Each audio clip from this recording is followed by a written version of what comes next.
Hey guys and gals, it's Buttkicker here again with another Queensblade limit break video. I got a couple of videos planned for today. This is just one, and I hope to get them all out before the end of the day. It's a very hot day here in Arizona. I think it was already 106 by 11 a.m. But that's okay. I got my Starbucks coffee and I am ready to go.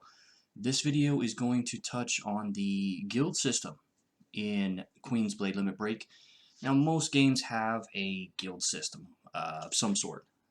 Some do it really well, some games not so well. Some games have a robust guild system and some don't. A lot of games fall somewhere in between there, though.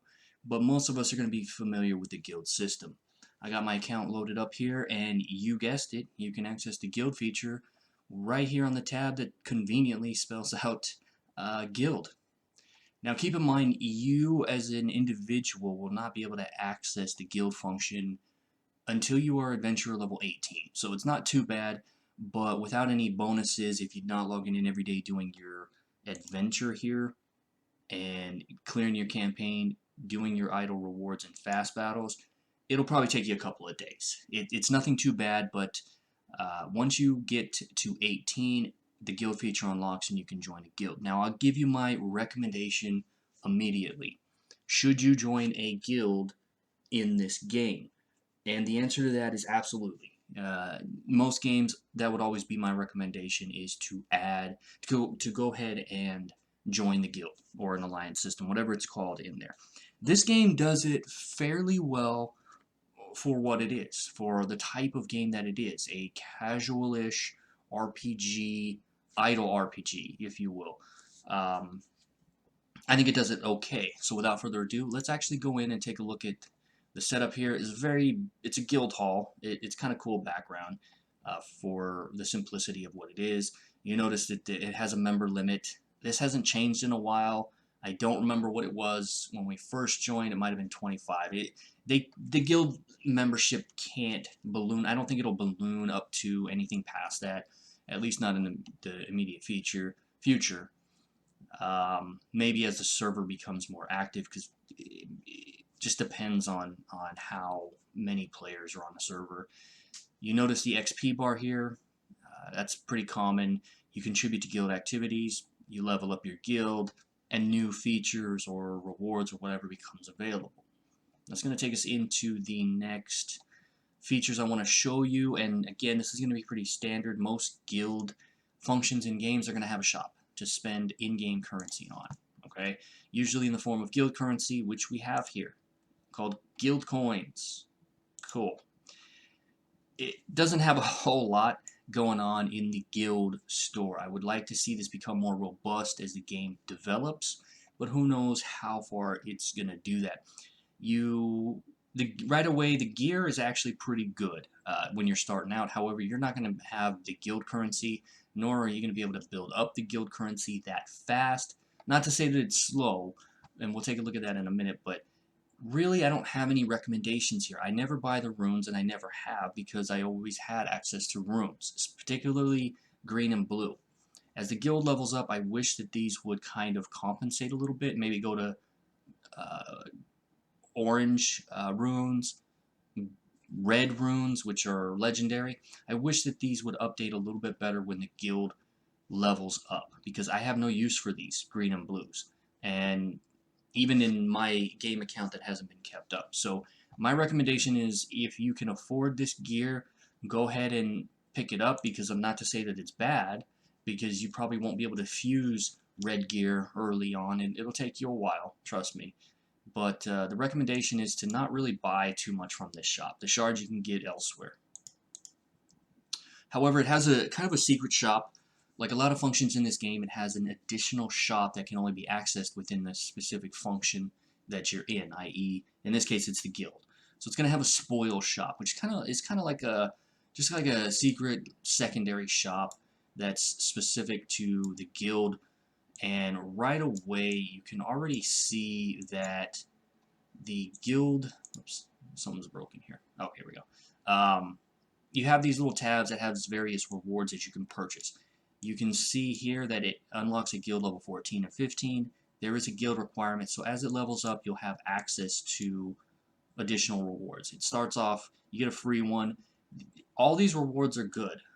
Given how long it'll take your guild to level up, or depend upon how long it takes your guild to level up, these only become available at every level of your guild, so go ahead and buy them. You should have the currency to go ahead and buy these as you progress.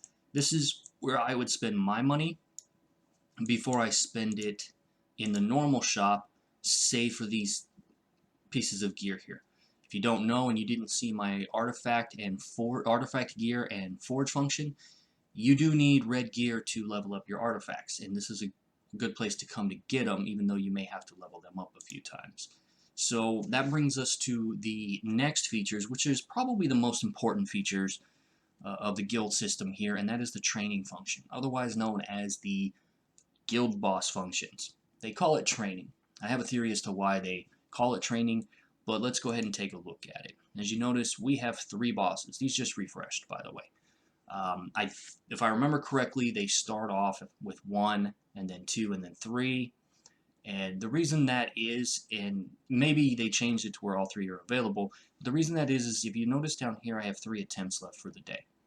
You're only going to start off with 1 at a low guild level. Eventually, you will open up a 2nd attempt, and eventually you will open up a 3rd attempt. That's pretty much where it seems to end for now. Guild trial level 20 is where we're at. We're guild level 13.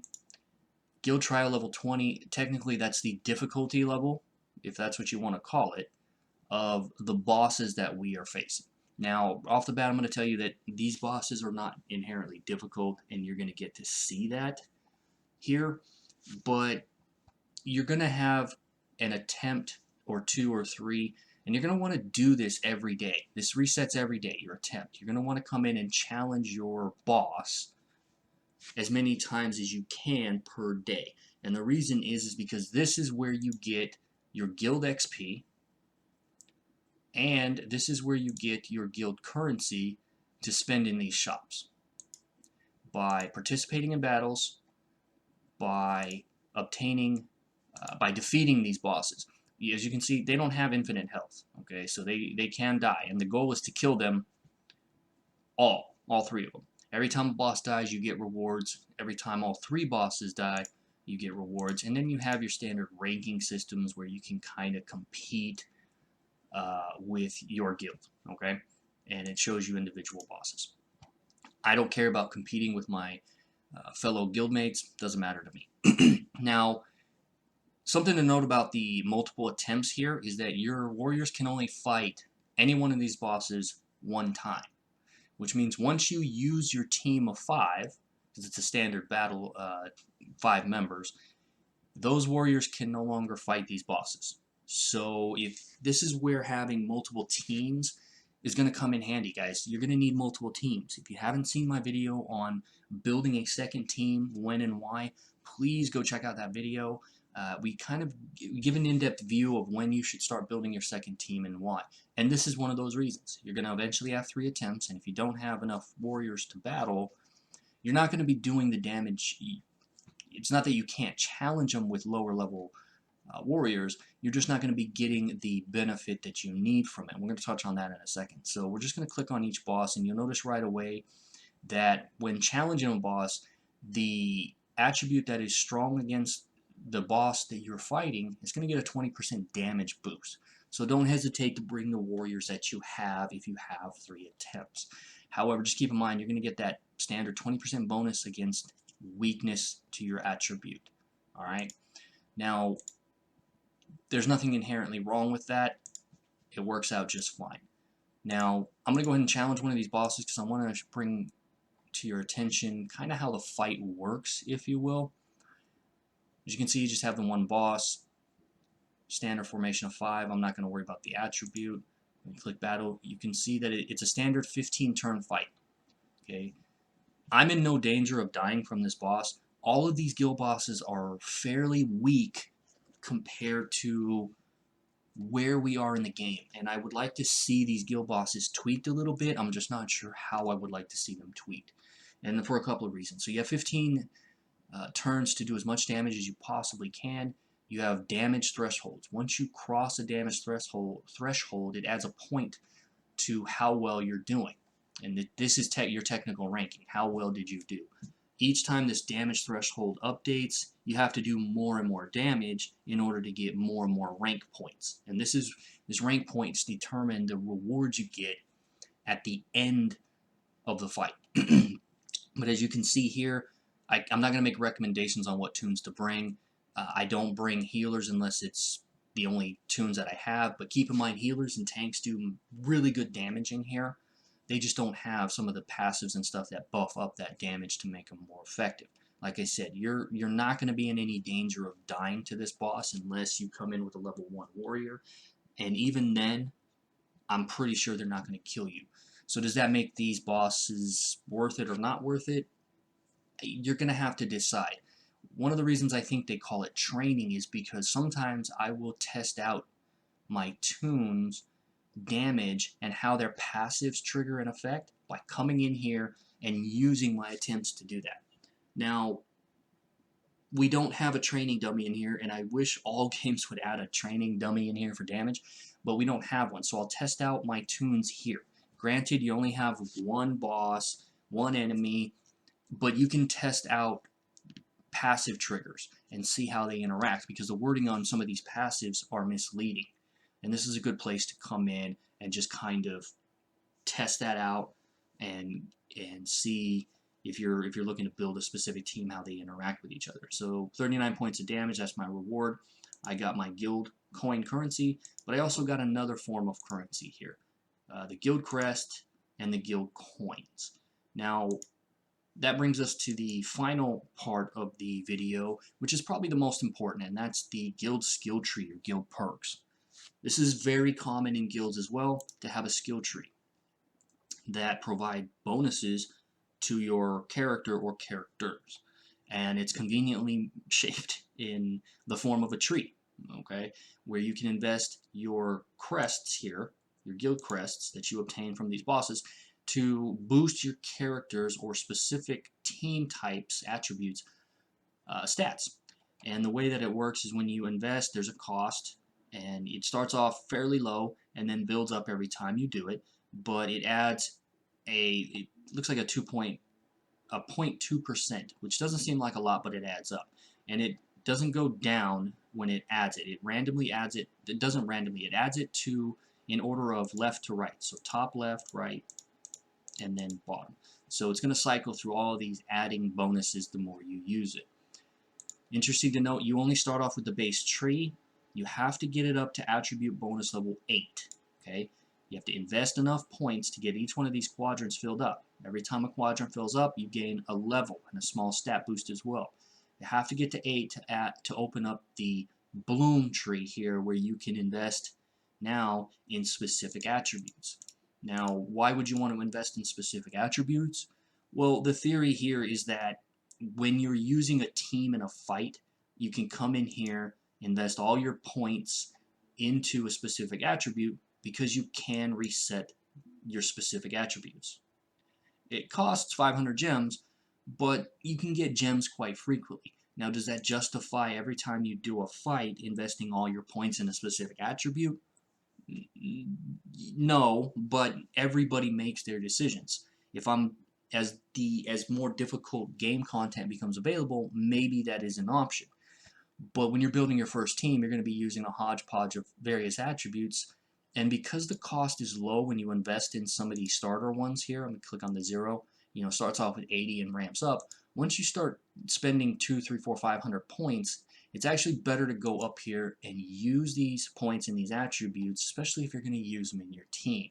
But keep in mind, you cannot reset the bottom attribute, but your goal is to get to level 8 to open up the top trees here, where you can specialize specific attributes and teams and further increase your attack and HP for those.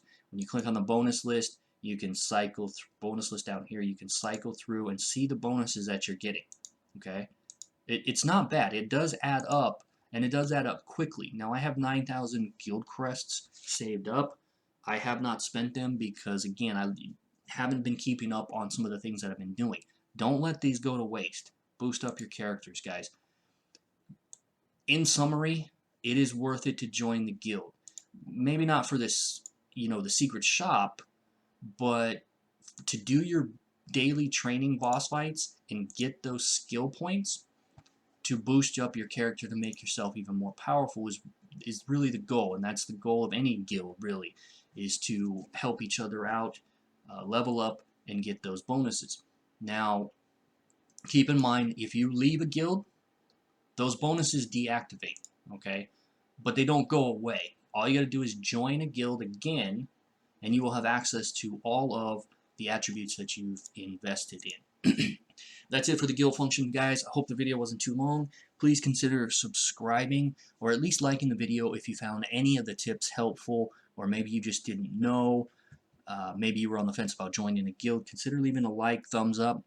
If not, at least leave a comment. Let me know how I'm doing. Let me know what you thought of the video so that I can continue to grow and improve as I release these videos. If you have any questions, leave them in the comments. I will reply. I don't have a huge fan base, so it makes it much easier for me to get back to you with any questions you may have. That's it for this one. Have a good rest of the day, guys.